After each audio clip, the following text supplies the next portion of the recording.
Robert Fox is defense editor at London Evening Standard. Welcome to our program, Mr. Fox. Hello, and Happy New Year to you. Happy New Year to you, and we will begin with the latest news from Politico. According to Politico, Vladimir Putin is the biggest loser of the 2024 because he lost his footprint, his footnote in Syria. He failed to help Bashar al-Assad to stay in power, and also he has failed to achieve all his military objectives in so-called special military operation. What is your reaction to this? Well, let's start with what you've just said. Did he really think this war was going to go on for 3 years and more? Quite clearly he didn't. We know the way that the Russian forces were prepared, including uniforms for the victory parade within 10 days. So something has gone really wrong. And I think he finds it very difficult, and we're talking about Putin himself now, to reconcile the fact of failure. And I think the fact is that he is not a success, will color his relationship with Trump. And I don't think it's going to be as easy as Vladimir Putin might have imagined 6 months ago. Now, as to the situation, I agree with you. He is relying on heavy crude armaments and heavy crude numbers, which is putting Ukrainian forces along the front under pressure. But what lies behind this, I think, is going to be so interesting, because we're just only now beginning to see in Moscow, in the direction of the economy, in the way the Kremlin is operating, some slight signs of panic. How do you see the main indicators of this panic in Russia, in Moscow, in Kremlin? Well, I think it relies basically on one person, and it isn't Vladimir Putin. It relies on Elvira Nabiullina, the governor of the central bank, because then the way you look at the figures, frankly, they don't look good. They have got inflation, which is steadily rising. It is about to could move very soon into double digits. We have bank rate at between 21. It's been difficult to discern really how much it is. It's minimum 21, but it could be as high as 23%. And the sanctions are biting because of the increased activity, the evidence of the activity, which is a whole subject which we must discuss, of the shadow fleets and their behavior. What I'd like to add in this, in that, you know, the economy is under pressure and will show, unless they can find some magic solution, it will be showing real pressure by the summer. There are all kinds of reasons. There are demographic pressures. There is employment. There is the question of the armaments industry themselves.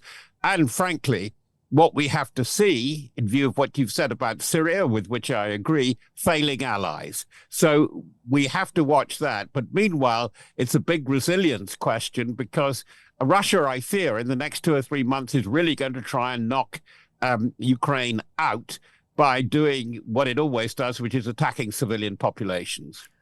From your perspective, how does this failures of Russian dictator Vladimir Putin can shape his relations with Donald Trump?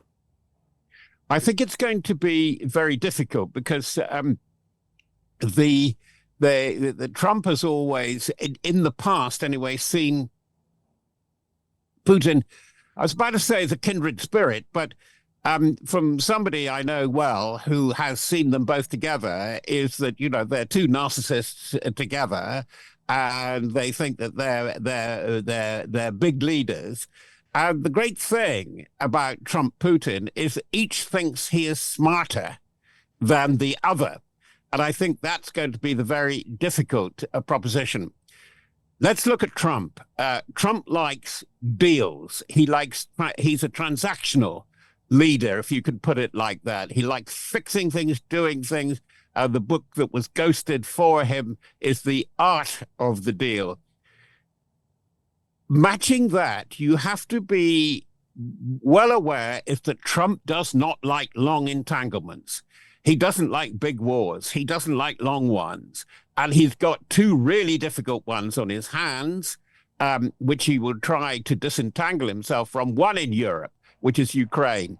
And the other is the increasing demands from Netanyahu, another very difficult ally, in that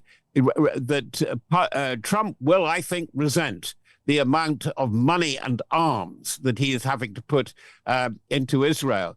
But coming back to Ukraine, which is what we're discussing, is that I think that what Trump will try to do, and I think it's pretty clear from what his envoy to Ukraine, Keith Kellogg, has said already, there is no quick deal on the cards, because Putin stays in power. He's kept there by a war and a war machine, and he doesn't really want to wind that down soon. That is going to mean some kind of rethink by Trump, but he will put more responsibility on the Western Europeans. And by the Western Europeans, I include the UK, and they're looking very weak at the moment. Do you expect Russia and Vladimir Putin to try to slow down negotiations between Russia, the United States, and Ukraine, try to block this process, just to do it more slowly, to buy more time for Russia to achieve its goals? I think so. I think that they will try delaying tactics. They will have sort of a lot of Friday surprises. And I think that we have real problems now with quite clearly what is a hybrid war now with Western Europe. And it primarily does involve Western Europe because, of course, I'm meaning the sea lines of communication, particularly gas and oil pipelines under the ocean, and above all, communication cable, of which we just had too many cases of this going on. And we have the example now with Finland taking into custody, in other words, arresting the crew and tanker of Eagle S. And there seems to be a lot more to come out of that, because the Eagle S wasn't just any old tanker, very much part of the dark fleet, of the shadow fleet, very important to Russia now to try and get its exports out, its oil exports particularly, but also like on previous occasions with the Chinese ship arrested by the Danes and then let go, dragging its anchor, cutting cables. But Eagle S is different because it seems to have been equipped for the business of war, for tracking, surveillance, highly sophisticated interference with traffic with NATO maritime military forces. And I think that NATO, European NATO particularly, is really going to have to step up, particularly with regard to the Baltic. But of course, Putin being Putin won't leave it there, will try and spread it further, and I think cause a lot of trouble in the Arctic as well. Do you see this incident with cables in the sea as an act of war by Russia? Well, it's part of this phase that we're in, and it's very, very important to flag it up. I think, for our viewers and for you, I think you cannot believe how hard it is for the Western Europeans, particularly the Brits, to understand that any idea that was launched in 1989, James Baker III made a great speech, the Secretary of State in Berlin, saluting the arrival of the peace dividend era. The peace dividend era never really happened, but it was thought that history had come to an end, or to a pause, to use the phraseology of the famous book that came out in 1992, following very much in this spirit by Francis Fukuyama, The End of History and the Last Man, that liberal Western democracy, mixed economies, free enterprise economies would prevail. That is well and truly over. So now we're into a period of no war, no peace. And warfare is going to come not just from the barrel of a gun, a tank, or a rocket. It's going to come in very different forms. And that is what Putin is doing. And we have to also watch what the triangle of Russia, China, and North Korea Iran is less and less in the picture, but I suppose it will be the fourth to make up a quartet, are trying to do. It's no war, no peace, but it is confrontation. If it's confrontation and breaking the laws of the UN Charter and of human rights and the conduct of war, which they're doing quite conspicuously, then we're in a period of war. And I think we've got to get used to it.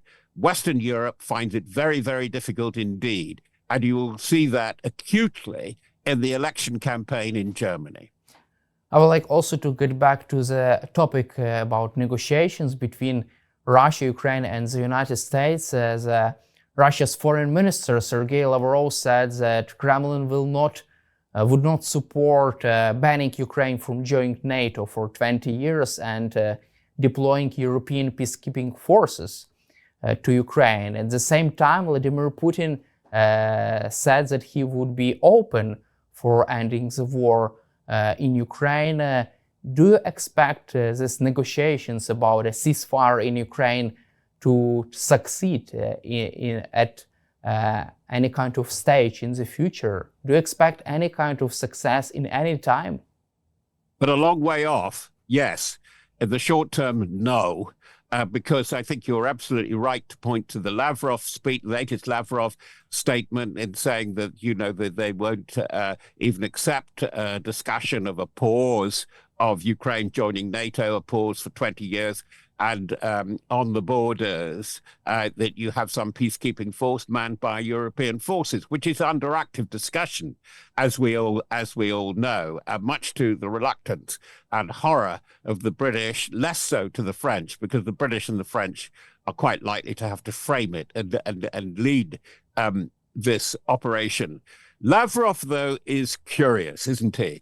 Lavrov is the big mouth, but he's not the biggest mouth. The big mouth is Medvedev, the deputy, the former prime minister and president, who goes off talking about almost in apocalyptic terms of things not happening, or happening, or what they might do, or what they might not do. Lavrov and Medvedev are deployed as part of psychological warfare. They do not reveal necessarily the inner thinking of Putin, which raises a question. Who is helping Putin with his thinking? I think this is a very, very difficult one to get to the bottom of.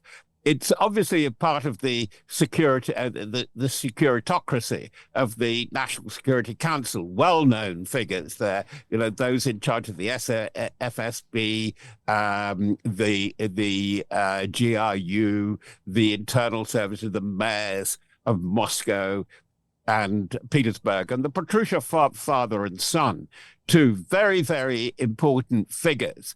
But it's now looking as if we are in a new phase. He's been in power for 25 years, a new phase of Putinism and Putin rule.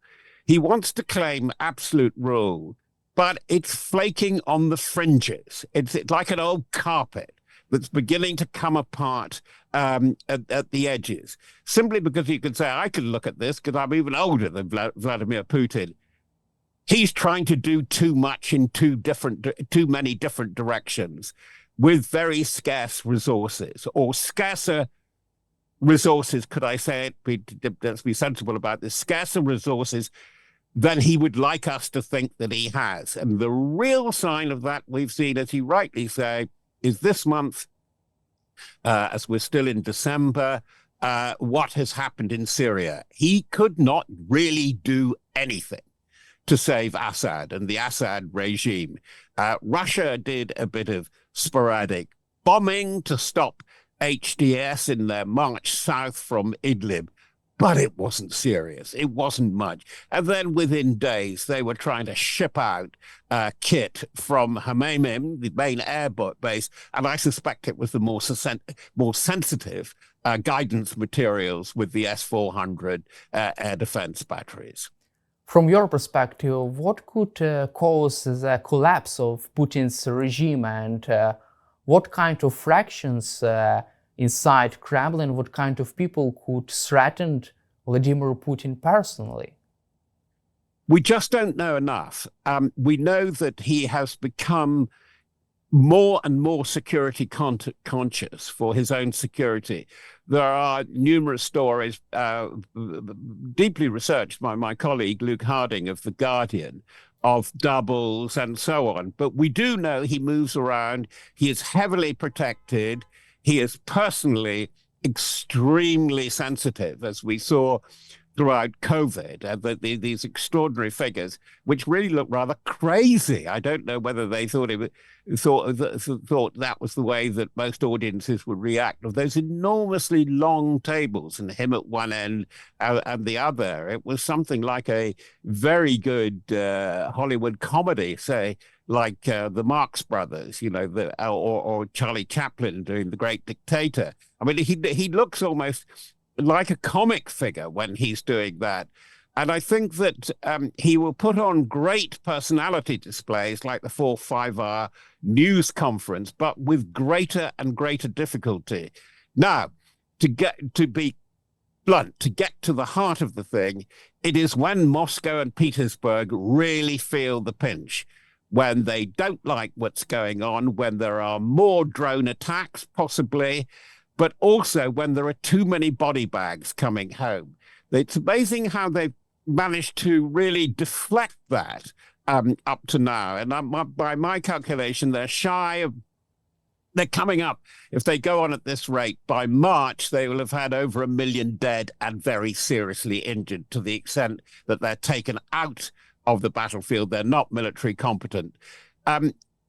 You could refer back to the Great Patriotic Wars of 1941 to 45, and also the experience, which was brutal, of the Russian adventure in Afghanistan from 1979 to 1989. And these things do have their impact, but it's very difficult, from my perspective, to calculate where the tipping point is going to come.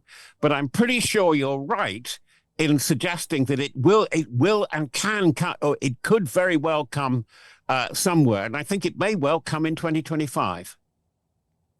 And from your perspective, what could what could cause even faster crumble of the Russian regime next year? And what kind of factors could play the most significant role in that? I think it's a combination. I think if the economy continues to go sour, because Russia can't trade. That's the real story. That's why we have the desperation of these ships, these shadow ships, and this fleet that they're trying to put to sea. They've lost 4 or 5 already. 3 have broken up. And the most interesting one, in a way, was the Ursa, which in the Eastern Mediterranean, where there was an explosion, allegedly, in the engine room, that was carrying 2 vital cranes and other equipment for the Vladivostok dockyard to build the nuclear icebreakers. And as we know, Putin always harps on, when he's giving his vision of Russia in the world, the Arctic is very, very important. And they are claiming more and more of it, the bays and the inlets, as Russian territorial water, which is going to be very, very difficult to reconcile with China. And I think that's going to be a problem. So I think something could go wrong on the battlefield. Something catastrophic could happen if there's a breakthrough. If people, as I said, in Western Russia feel really vulnerable. But I also think that if things go on like this, and for instance, that there will be a call up, and I suspect it's imminent, of more North Korean troops, I think the Chinese are going to get pretty fed up with this. That Xi Jinping and his inner court of about his committee of about 7 people will really worry about what the cost of this is to China, but particularly how much it damages what they're trying to do to establish their global leadership across the South Pacific. There are lots of parts moving in this.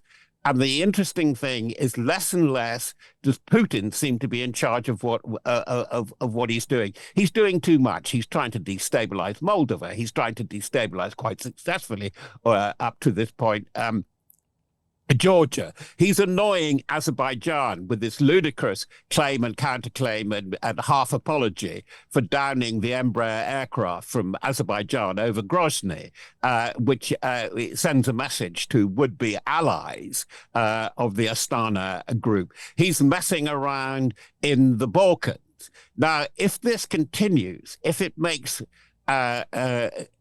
produces more difficulties for Europe, that will not please Trump.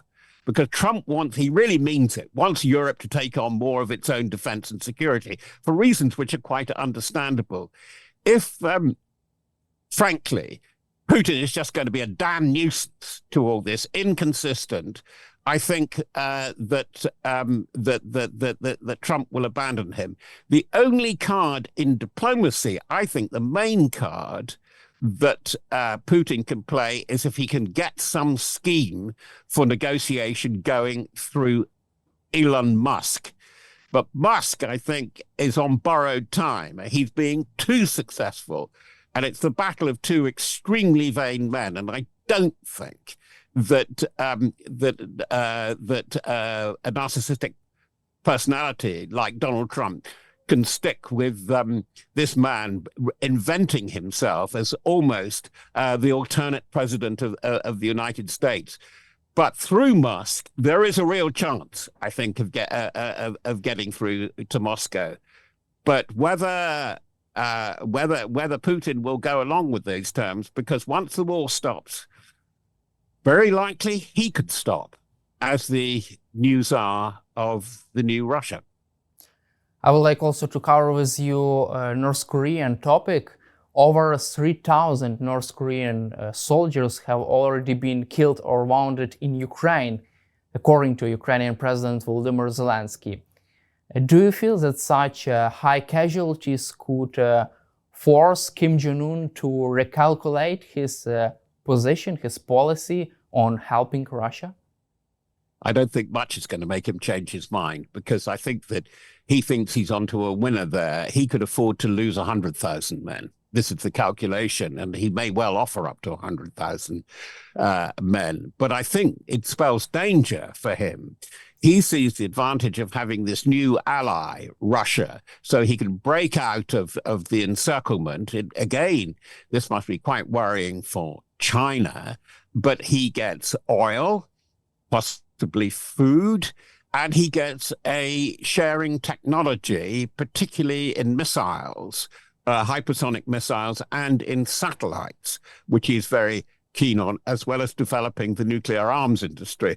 So as far as Kim Jong-un is concerned, it's win-win. But the danger is if this gets through to his people, because the more North Koreans that go outside, the more a sufficient number is likely to return.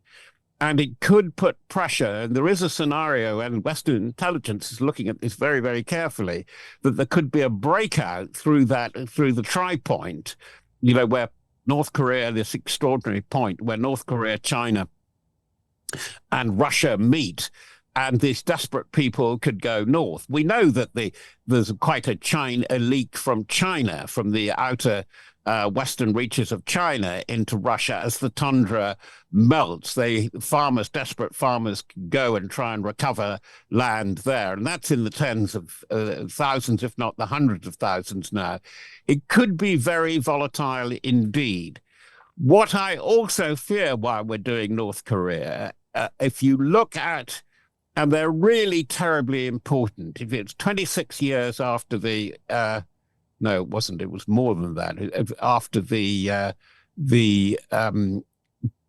Baker speech on the peace dividend, after the launch of the Oreshnik missile on Dnipro, Putin makes two very public statements very quickly. He goes on television and he makes a statement at the meeting, I think, of the CSTO. I don't know whether it was in Astana. It was somewhere. Anyway, in one of the CSTO capitals, in which he says, the way things are going, the strikes which is why Oreshnik was launched allegedly, but the strikes by Storm Shadow and ATAC arms means that they're threatening a wider war, not only in Europe, but in Asia. And this leads to the fears of South Korean intelligence that Kim Jong-un could launch an attack across the demarcation line. In other words, the frozen war since 1953 in Korea could start again. Again, another complexity.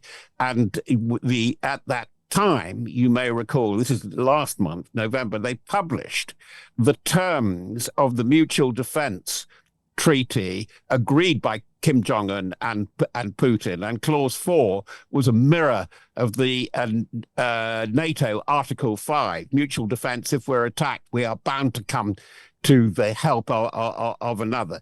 That would be another commitment which Russia would find very, very difficult to meet. Let's cover also the recent incident with Azerbaijani Airlines plane. This plane has been shot down by the Russia's air defense systems, according to Reuters and the government of Azerbaijan. Also, Vladimir Putin for the first time has apologized for this incident. However, he has not admitted his responsibility of his army. How do you see this apology from Vladimir Putin? Well, he didn't. What is so interesting is that he didn't deny somehow it had got something to do with Russia. People know, you can see by satellites. And in fact, there's quite, I think there's quite a sinister side to this. And the sinister side is this. The aircraft, as far as we understand, and you say that from 4 or 5 sources Reuters was using, was saying that it was struck as it approached Grozny. And it's pretty clear what it was. It was a Pantsir missile system, which is the close inner defense, usually for an S-300 or an S-400 system. And then there was a claim that the Grozny area was under drone attack from Ukraine. And this is a big aircraft. It's an Embraer 190, and it should be, on its profile, very easy to detect the difference between that and a drone. But so it couldn't. And then what they did was they appeared to have panicked because the air traffic controllers then sent the aircraft, which knew something had happened, to Dagestan to make a landing there, but it couldn't. And then sent it right across, nearly 100 kilometers, right across the Caspian Sea, to Aktau, the airbase, the airfield rather, in Kazakhstan. And in the process, and I think this is the really worrying thing, and it's pointed to the future, it jammed or turned off or cut off GPS guidance to the aircraft. So they were hoping. I wonder. I mean, I have a really cynical, horrible thought that they hoped the whole thing would crash into the Caspian Sea, and so nobody would find out about what really went on. But this tells you about transparency. It tells you that despite the huge effort, and by the way, there is a colossal effort across the region in Russian information and disinformation campaign. I was on Sky News Arabia, a known channel for Moscow output yesterday. And they were absolutely clear that I gave them the story that they'd picked up from Reuters that this had happened. This has been a very bad loss for Russian credibility.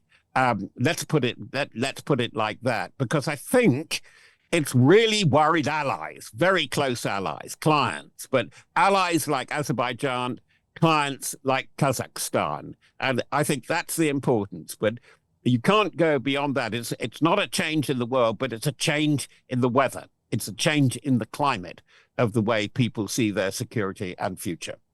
Also, the president of the Azerbaijan, Ilham Aliyev, urged Vladimir Putin and also demanded Russia to pay compensations for victims of this tragedy, to punish the responsible officers who shot down this plane, and also to admit the responsibility of the Russian side. Do you expect Russia to fulfill these Azerbaijani demands, to punish responsible officers, to admit their guilty, to admit their responsibility, and also to pay compensations for victims of this tragedy? It depends how much they value the alliance of Azerbaijan. If they value it, they won't admit responsibility, but they will pay compensation. And they will pay compensation without announcing it. Azerbaijan is vital in that what we're looking at now is a very, very complicated situation between Azerbaijan, Russia, and Iran, and where the Azeri connection with Iran is very much worrying Russia and Russia's grip on the Caucasus, particularly the lower Caucasus. So I think that this is a very complicated one, and Russia will continue, as we have seen, to stir things in Georgia, in Ossetia, and indeed the Nagorno-Karabakh standoff conflict, which is far from over. But there's another thing. If Russia isn't transparent about this, think of what that Azerbaijan Airways aircraft was doing. It was on a routine flight from Baku to Grozny.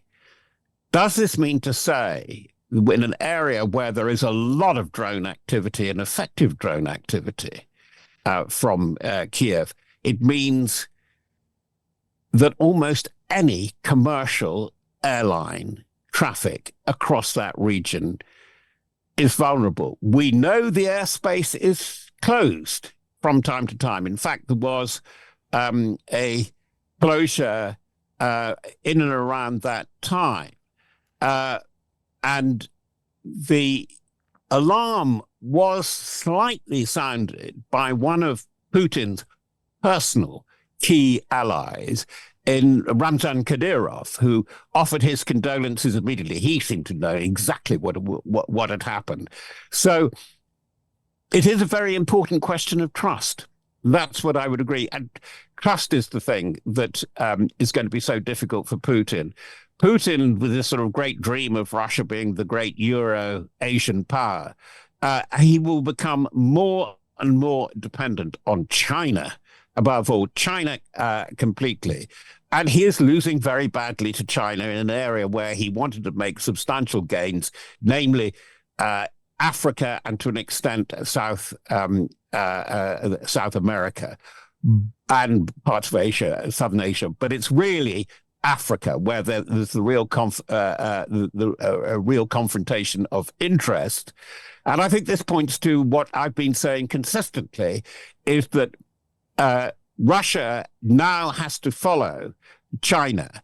And if the worst comes to the worst, that Russia could just become a client of China, but that won't necessarily please the regime of Xi Jinping and the Communist Party of China. Thank you, Mr. Fox, for your time and for your support for Ukraine. It was a big pleasure to speak with you today, and glory to Ukraine. Thank you.